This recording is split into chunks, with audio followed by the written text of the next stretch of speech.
What's going on, everybody? This is infamous_6. Just wanted to make a quick video about what I wanted to talk about tomorrow night with the UFC, Conor McGregor versus Max Holloway. And to be honest with you, I'm a little worried. Yeah, I'm a little worried. It's been 5 years, and like I said, it doesn't feel like a McGregor fight, even though I am personally excited because it's still McGregor. Okay, it's still Conor McGregor. He's still a superstar. But they had like a little media scrum like last night, and it just felt forced. Like back in the day, he felt natural. He felt like this is how he really meant. He was super excited, but this kind of felt a little forced. And then Max Holloway didn't help. He was just, it is what it is. You'll see Saturday. And it's like, oh, come on. But anyway, what worries me about this fight with Conor McGregor and Max Holloway is just the simple fact that it's been so long and he's coming off a catastrophic injury to his leg. Like, it broke.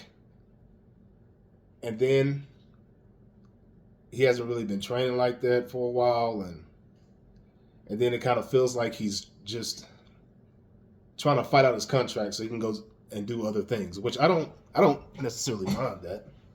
I don't mind that at all, but it's like I don't know what to expect, really. And then Conor McGregor gave hints about him wanting to wrestle. And I think he's still clouded by what happened with Charles Oliveira. Listen,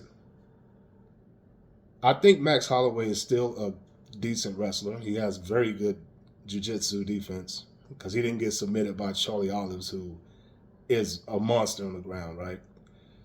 But the thing is yeah, that's going to happen when it's Charlie Olives. You're going to get mauled, okay? And Max Holloway got mauled. And Conor McGregor is not on the same level as Charles Oliveira, so I don't necessarily know how that plan is going to work if he's going to take the wrestling approach. He has left hints that he's going to wrestle, and I think he's still looking at that Charles Oliveira fight, and it's like, oh, all I have to do is wrestle. Like, Conor, you're not Charles Oliveira. And then I know his fight before last with Dustin Poirier, he tried to take a boxing approach, like a purely boxing approach, and got his legs eaten up. He got leg kicked a lot, and then ended up getting knocked out. So I don't know what his game plan is going to be, but I think he should just go out there and fight a Conor McGregor fight and see what happens instead of, trying to wrestle after seeing what Charles Oliveira did. Or he can mix it up. And then I think back to their last fight, Max Holloway and Conor McGregor. And in that fight, Conor McGregor had a torn ACL and a torn MCL or something like that. And he ended up wrestling Max and ended up winning, right? So he's probably going off that as well. But here's the problem with that. Max Holloway has been fighting top quality guys,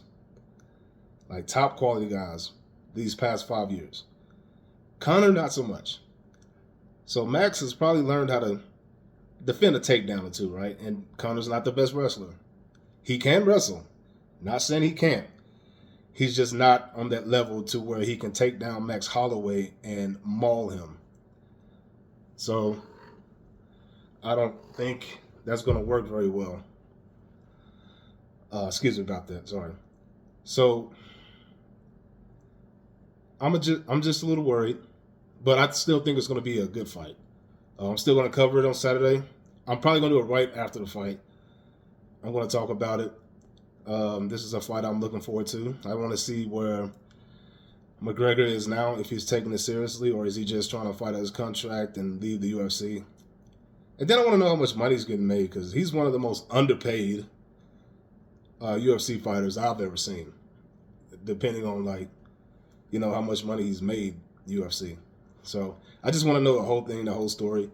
I've seen some of their press conferences, seen some of their pressers. It's just it's not what it used to be, and I gotta let go. I gotta let 2016 go. Okay, this is not 2016 McGunner, Conor McGregor, and I just gotta let it go and just see where it goes from here. Also, I actually like those belts. Those got the Irish flag in the background with the old UFC emblem on it. I like those. I don't think you should have them, but I like seeing them. So that doesn't bother me very much at all. I'm just excited for another fight I'm excited to see is Steveson, Gable Steveson. He's not fighting exactly good competition, but I'm still intrigued to see what he does against that level of competition that he's fighting. I think he's going to run through him. From what I've seen on the independent circuit with mixed martial arts, with his mixed martial arts career, he looked pretty decent. The power's there. The wrestling's always going to be there. And I'm excited to see that as well. So those are the two fights that I'm super excited for. Also with Gable Steveson, I hope he utilizes more of his wrestling. Like, bro, you're a wrestler. Wrestle, okay? You don't have to. You have nothing to prove to anyone. Like, use your wrestling. But once again, like I said, his level of competition just isn't there. So we're gonna have to see how that goes as well. So I will make a video tomorrow night after the event, and then I'll talk about it some more. If you guys want to hear, make sure you like, share, and subscribe, and I will catch you guys Saturday night. I might go live, but I'm just gonna break down how I feel about the other fights as well. But the main two I'll be talking about is Gable Steveson and Conor McGregor, Max Holloway. All right, you guys have a good one, and I will see you Saturday night. Let's go.